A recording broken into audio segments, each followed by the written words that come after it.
Hello. Well, as promised, I on one of my last videos, if you haven't caught it, I was teaching or at least sharing how I cast on. You may already know how to do that, but we did it together to some calming music. And so sometimes I like to watch videos of things I already know how to do just to either reconfirm or to see if someone's doing something slightly different way that I can learn. Because again, this craft is one that you will learn through trial and error and through how other people do things that have been passed along through the different generations in a different way to arrive at the same result, a finished garment, hopefully, right? So what happened in my last video is my long tail cast on is not very long. So I still have about 11 stitches left. I think I did a couple, so I have maybe 9 more stitches left, but that's not enough to deal with that. So what I had done is I had 2 options, right? I could either rip everything out, remeasure it, and start again. Or, as I said in that video, what I was gonna do, but I did not have my needle handy and I did not have my scissors handy. So I said I would do this video to show you how. What I did was I found the other end. Okay, so I didn't have to take this off. I found the other end of my yarn. It's in here, but I dug it out and I snipped off this piece so that I could weave it in here so that I have a little more of a tail to finish my last 9 cast-ons. So we're going to go ahead and thread my needle. Just a second, it's fuzzy here. So if that happens, what I tend to do is just kind of retwist it. This is a 4-ply, so it's a little bit thicker. Sometimes you can snip off these little fuzzies too with your scissors, or that one just pulled off. But, and if you kind of, wet the end just a little bit, then you can get that threaded through, so that you can weave this tail in, and I will show you. So we'll tuck that back in, flip this back over so we have our yarn nice and free to do this. And I really don't need to hold the needle because what I'm working with is this and this. So, and actually I probably should have done this a little sooner, so I could technically take off. I'm going to take off a couple of these. Okay, so that's fine. We'll just pull those out. No harm, no foul, right? And because I need this piece longer, now I have 11 that I have to do. I'm just going to take my tapestry needle and I'm gonna go ahead and find the fibers that will hold my new yarn. Okay, so we're just kind of, the yarn is twisted, we know that. So I'm just trying to get it in there to where it will be part of the last one. Okay, and you'll want it long enough so that it does hold. Okay, it's kind of like the same when you're weaving in at the end, right? When you're weaving in your ends of your project or any color changes that you do. And the key is to grab different fibers, of course, and go different directions. But it's also important to keep it kind of tight. Like, that's pretty good. I could have gone maybe a couple more here if I would have just been sitting and not doing a tutorial. But what I'm gonna do now is, make sure that it's up at the top here, is I am going to pull this through. Okay, so you can see there's two different colors, so you can see what it's doing.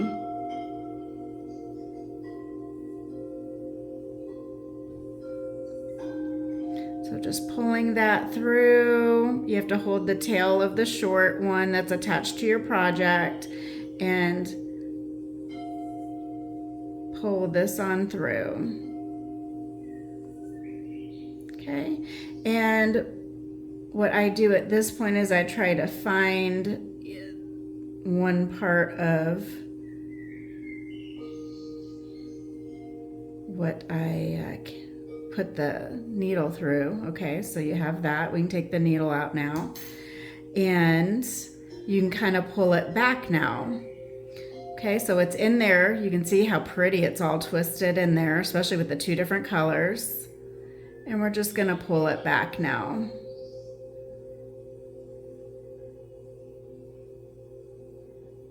And there we go. And what you can do is just kind of wet this and kind of roll it back and forth. You don't have to wet it. You can just roll it back and forth.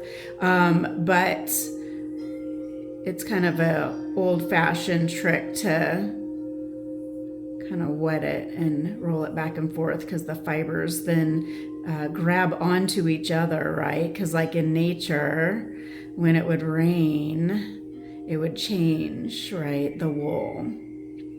Okay, and you know, it doesn't have to be perfect. We can always snip this off, or I can take the needle again and, you know, so, but I'm not gonna do that. I think it's good enough. I think if I wet this end, it will also just kind of go into each other.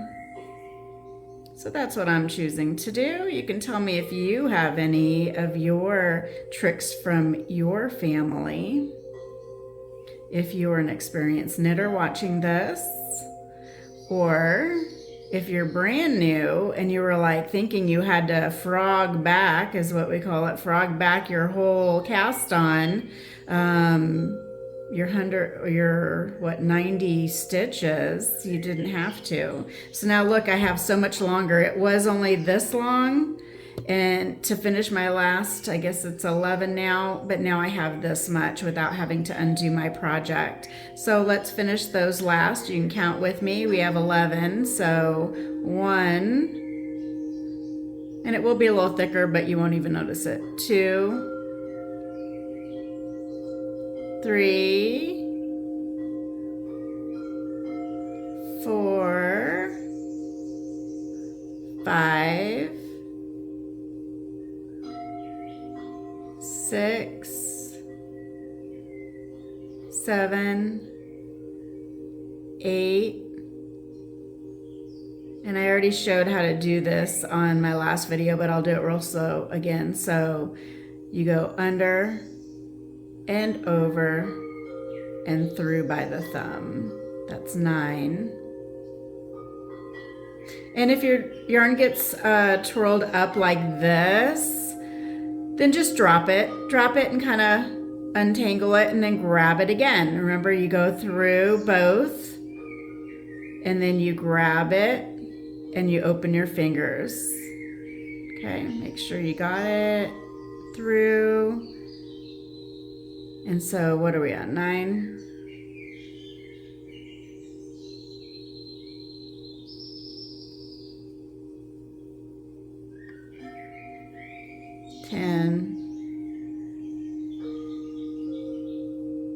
And last one, because we needed 101 for this particular cast on, and 11. Just pull that with my thumb. Okay, so there we go. That's how, and look at how short our little tail is. If we needed it longer, you could just repeat that process again. Find the tail end. Snip off the amount that you need. It can be a little longer because you can cut it off, but I just tend to not like to waste, so I try to play chicken, I guess we call it, play chicken with the yarn. But this is going to be just fine for my project, so I'm going to leave that. And then guess what? As I'm knitting, I don't have a huge tail to have to hold or deal with, or mistakenly, not notice that I'm using that instead of my ball of yarn, my working yarn. So here, this one is a knit purl. So there we go, knit one. This isn't a tutorial on that, but I can just explain it briefly. I'll do one a little bit slower. And purl. So knit, your yarn is behind your work, and you go from front to back for a basic. So knit. Purl, we bring the yarn forward in front of your stitches, and your needle goes from back to front, and then you wrap around. Okay, so now we're gonna do a knit. And we're going through some of those thicker yarns, but you can't even tell, right? Isn't that cool? And purl, bring it to the front, go. So you're stabbing forward,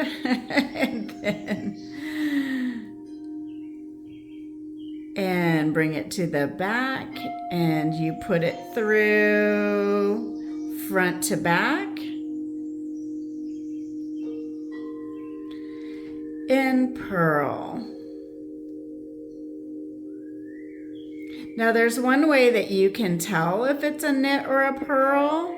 So like if you put this down because you had to go do something, let the dog in, some emergency, you had to, put it down. You could technically tell which ones are the knit and purl. First of all, I can do that two ways. I can know that I started with a knit, so knit, purl, knit, purl, knit, purl, knit, purl. The other way is that the yarn's in front right now, so I know that that's the last thing I did, so I will have to put it behind for my next stitch. The other way is the purls will have little bumps, okay, or little necklaces, sometimes we call them. So if I just isolate these three, okay, and you can pull on your yarn, you can see that the blue part goes up, down, up. So the two ups have necklaces. So those are your purls. That one's your knit stitch. Okay, the one that's lower. Okay, so knit, purl, knit, purl. Oh, knit. Okay, let me see. So knit, purl, knit, purl, knit, purl, knit, purl. Oh, yep, so that's right. So then that's where I'm at. I just did a purl, so I need to do a knit stitch. But see how you can fool yourself too if you just get off by the littlest bit. That's why it's best to, count twice if you have to, if you're not 100% sure, because it will save you a lot of stress later. And you can see this is one of those thicker where we wove it in, and that's perfectly fine. You won't even be able to tell. This one's thicker too. So, can you recognize which stitch I'm doing? Sorry, I need more yarn. So which one's this one? If I'm doing this, if my hands look like this. A purl, correct. And if my yarn's behind, and I'm going front to back, what's that one? Should look like this. That's a knit. And it's fine to just do knitting, a whole project that's just knitting. Okay, you don't have to use the purl. I actually didn't learn the purl for, I won't say a long time, but I did a lot of knitting, the knit stitch a lot before I really could grasp the concept of the purl stitch when I was first starting. But again, remember, I'm also, and just that's okay. Everyone learns different, but also remember that I was really trying to get my, being a left-hander, learning to knit right-handed, and then how to hold everything was one of my first challenges. And that's where I just decided I'm just doing knit. This purl thing, I just can't wrap my head around quite yet. Now, of course, it seems a little silly to myself because it's like, oh, well, that wasn't that hard. Why was I making it that hard? But truly, if that's where you are, you can do whole projects. Knit a scarf, knit a dishcloth, knit, a little, just a little square, knit an ornament, all for your, just knit something. Even as practice, remember, you can just do a square and just rip that back out and just call it practice, okay? That way you can see your tension. You can see if you are measuring up to a gauge of a project you might want to do in the future. And it's really all about just practicing and learning. Like I said, right now it seems silly that I didn't know how to purl, or I was a little afraid of it. Couldn't quite grasp the concept, but now I can do it, without even looking. So for here, you can see we have purl, knit, and plus my yarn's already behind, so I know the next one is going to be in front. So there's two ways that I can tell that. So I hopefully shouldn't have too many errors with this, especially because I can visually see, plus where I leave the yarn. And that's not even if I write anything down or leave any kind of stitch markers. Sometimes you can just put it in your head that if you do put a project down and it's going to be alternating like this, knit, purl, maybe you just tell yourself, if I put a project down and I'm on a knit stitch, the last stitch is knit, I'm going to put the stitch marker there. And it'll only be on a knit.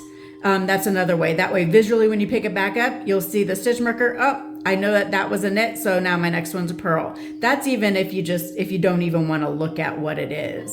I do that sometimes as long as I have stitch markers handy or nearby. Okay, we're gonna do just a few more. So again, my yarn's behind. Let's see, or did I already put it behind? That's another thing you can kind of trick yourself. Is it behind because I already put it there, or was that the last stitch I had? Well, I can tell that this one's a purl. See the blue necklace? So that's a knit. Purl, even though it's not blue, it has a necklace, a bump.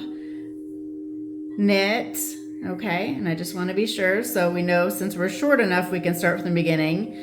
Knit, purl, knit, purl, knit, purl, knit, purl, knit, purl, knit, purl, knit, purl, knit. So yes, 3 things are indicating that I have a purl stitch next. My yarn's behind.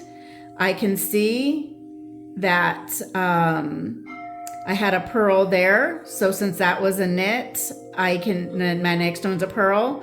So that's a few ways besides starting from the beginning.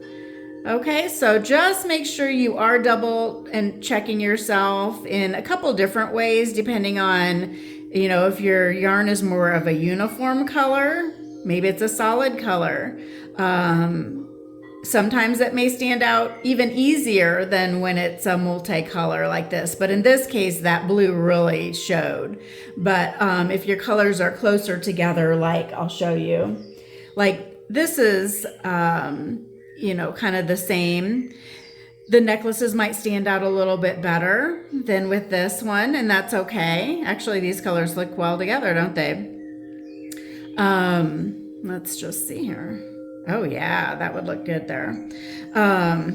Ideas. See how that just happens sometimes when you're a creative person? But sometimes the necklaces will stand out a little bit better with this than when it's kind of all muddled with the different colors. But sometimes if you have, let me just grab a different one. All right, there we go. Sorry for it bouncing around, but I had this close by, so I just wanted to show you. So with this one, would be similar to, this idea where it's going to be multicolored like that. So other than this is more closely in the same color families, then this is more contrast. So, all right. So with that, happy knitting and purling. I'm going to go ahead and continue on. You can see that that's a nice, I'll show you with the tapestry needle. Put that down, purl, because it has this necklace here. So that's a knit. See how it's lower? And then a purl, because it has this bump necklace on right there. So my next one's going to be a knit, which I already have my yarn behind. Okay, so we're just gonna go front to back, throw the yarn, and catch that yarn and off. All right, everyone, you can see how pretty that's becoming, and I'm only on that first row with the nice short tail. I can pull it a little tighter right now, but a nice short tail, and I hope you enjoyed this video tutorial, knit along, companionship with me, so that I could show you how to not have to take your cast on off just because your tail got short on a long tail cast on. All right, everyone, I hope you have a great day. Happy knitting.